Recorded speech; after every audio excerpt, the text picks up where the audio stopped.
August 17, 1943. It's early morning in New Guinea, and the humid air around Dagua Airfield clings to the soldiers preparing for another day in a war that seems endless.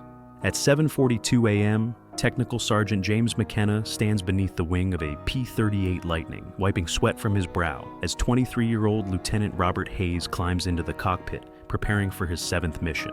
Hayes knew the odds. He'd flown 6 combat missions and had 0 kills.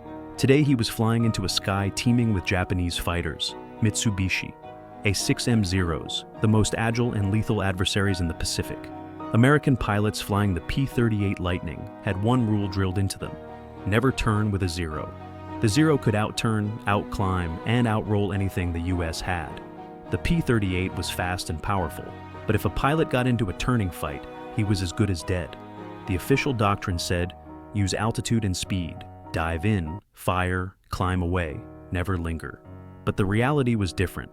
The pilots didn't always get to choose the battles, and in the 6 weeks leading up to this morning, 37 P-38s had been lost, many in turning engagements against Zeros. The reports always blamed the pilots, failed to follow doctrine, got caught in a turn. But the man watching these pilots every day, the man who signed off on their aircraft as safe to fly, knew the truth wasn't that simple. And so, on this morning, McKenna had done something he was never supposed to do. Something illegal, something dangerous, something brilliant. He had installed a 6-inch piece of piano wire inside the wing, an unapproved modification that might save a pilot's life, or get McKenna court-martialed.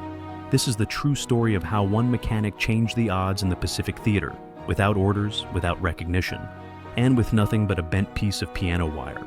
The P-38 Lightning was one of the most advanced American fighters of World War II. It was fast, heavily armed, and powerful at high altitude. With twin engines and a sleek twin-boom design, it could dive, climb, and strike from a distance with devastating effect. But in the close-range, low-speed turning fights that dominated the Pacific, it had a fatal weakness. The P-38 could not turn with the Japanese Zero. The Zero was lighter, more aerodynamic in tight maneuvers, and could roll in reverse direction in half the time it took the P-38. The result? Any American pilot who got drawn into a turn was likely to get shot down. The official response was to blame tactics. Pilots were told never to turn with a Zero. Use speed, attack from above, drop down, fire, and escape. But that doctrine didn't match reality in combat. Zeros didn't politely stay at a distance. They baited inexperienced pilots into turning traps, then used their superior roll rate to circle behind them and open fire. But something wasn't right with the P-38s. A growing number of pilots, many of them experienced, were returning from missions shaking, saying things like, "The plane hesitated when I tried to roll," or "something felt mushy in the controls." Others didn't return at all, and on the ground, the mechanics like McKenna could feel it too.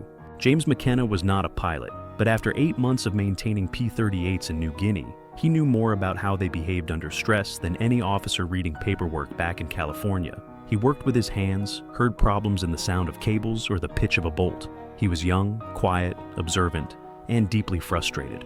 McKenna had watched 17 pilots he knew personally fly missions and never return. Some were rookies, some were aces. Some had begged him to check the controls again because they didn't feel right. McKenna had checked them. By regulation, every aircraft signed off as airworthy truly was, because the problems weren't officially a defect. The P-38's aileron control cables ran from the cockpit, through the tail booms, and into the wings. Along the way, they passed through a dozen pulleys and tension points. By design, they were allowed a small amount of slack, up to 3/8 of an inch, and that slack translated into a delay. A delay that, on paper, didn't matter. But in a dogfight, at stall speeds, during a last-second roll, that delay could be fatal. McKenna and other mechanics knew the difference between a tight cable and a loose one by sound. A tight cable snapped like a guitar string when plucked. A loose cable thudded, and almost every P-38 cable thudded. The manual said it was acceptable. McKenna said it was killing pilots, but no one would listen. 2 weeks before Hayes' mission, McKenna had salvaged a 6-inch piece of piano wire from a wrecked P-38. He kept it for no real reason, just in case. That case came when Lieutenant Hayes approached him the night of August 16th. Hayes was desperate. He'd barely survived his last fight. His best friend had died in a fireball the week before. He told McKenna, "I don't care what the manual says. Just give me something that lets me turn faster." McKenna worked alone that night in the hangar. He bent the piano wire into a Z shape, creating a small spring-like tensioner. Crawling into the wing and boom cavity with a flashlight in his teeth, he removed the control cable pin, forced the Z into place with one hand, and reconnected the linkage. It was hot, cramped, painful work. He dropped a clivis pin and had to dig it out from the dark. He cut his thumb on a jagged edge. He bled, swore, and worked in silence. When the wire was finally seated, McKenna pulled the cable. No slack, perfect tension. Exactly what pilots needed in high-G rolling combat. It wasn't pretty, it wasn't legal, but it was right. Hayes had no idea the modification had been made. He took off just after dawn, heading toward a battle that would decide whether McKenna would be a hero or a criminal. The dogfight over the Huon Gulf started at 8:14 a.m. Hayes was flying in the third position of a four-ship P-38 section. Below them, 9 Japanese Zeros cut through the clouds in formation. Hayes dove in from above, firing at the trailing Zero.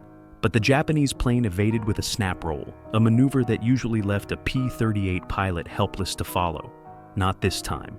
As Hayes rolled left to chase, the plane snapped into the turn like it had been waiting for his command. No lag, no delay, no hesitation. For the first time in his combat career, the P-38 felt alive, like it was a true fighter, not a fast, heavy interceptor. Hayes closed, fired, and sent his first Zero spiraling down in flames. He barely had time to breathe before 2 more Zeros dove on him from above. Normally, a P-38 would never survive a reversal at low speed, but Hayes rolled and reversed instantly, caught the lead Zero in his sights, and blew its wing off in a single burst. Seconds later, he outturned the third Zero in a knife fight the P-38 should have lost. 2 short bursts. Another kill. The fourth Zero ran for home. When Hayes landed, he climbed out of the cockpit, trembling and pale. He walked straight toward McKenna, stared him in the eyes, and said only, "Whatever you did, it worked." The miracle didn't stay secret for long. Captain Frank Mitchell saw Hayes' performance and immediately demanded the same modification. Hayes' wingman asked too. Mechanics around the field came to McKenna and said, "Show me how." At first, it was only a few planes, then 9, then 20. Then more than 40 Lightning fighters in New Guinea were flying with unauthorized tensioners hidden in their wings. And the results were immediate. P-38 losses dropped, kill counts rose. In July, the kill ratio had been 2 P-38s lost for every Zero shot down. By September, it was nearly even. By October, the P-38 was winning more fights than it lost. The Japanese noticed. Aces like Saburo Sakai wrote reports complaining that American twin-engine fighters are rolling and reversing with unnatural speed, making their old tactics unreliable. For the first time in years, Zero pilots hesitated before engaging P-38s, but they still didn't know why. Even when inspecting wrecked P-38s, the piano wire was hard to spot. It looked like factory equipment. Back in the US, nobody had any idea anything was different. One day, an engineering inspector noticed a discrepancy during a routine check. The cable tension on a few P-38s was too tight. He followed the signs, found the tensioners, and reported them up the chain of command. Lockheed engineers were called in. They investigated. They tested. They discovered one simple fact. This modification solves the P-38's low-speed rolling delay, they wrote. It should have been part of the original design. In late 1943, Lockheed incorporated an official tensioning system into the new P-38J production model.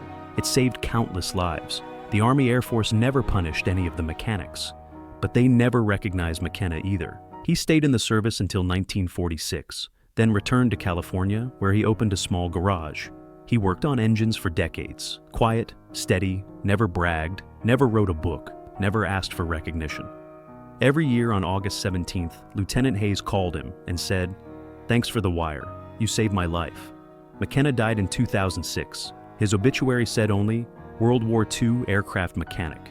Nothing more. But history knows better. The P-38 Lightning, once a death trap in turning fights, went on to challenge the Zero in its own arena. Not because of generals, not because of factories, not because of official orders, but because one mechanic, working alone at night in a humid hangar in New Guinea, refused to let another pilot die. He bent a piece of piano wire. He broke the rules. He didn't ask permission. And he changed the course of a war. Because sometimes the heroes of history aren't the ones pulling the trigger. They're the ones turning the wrench. And they save lives, one wire at a time.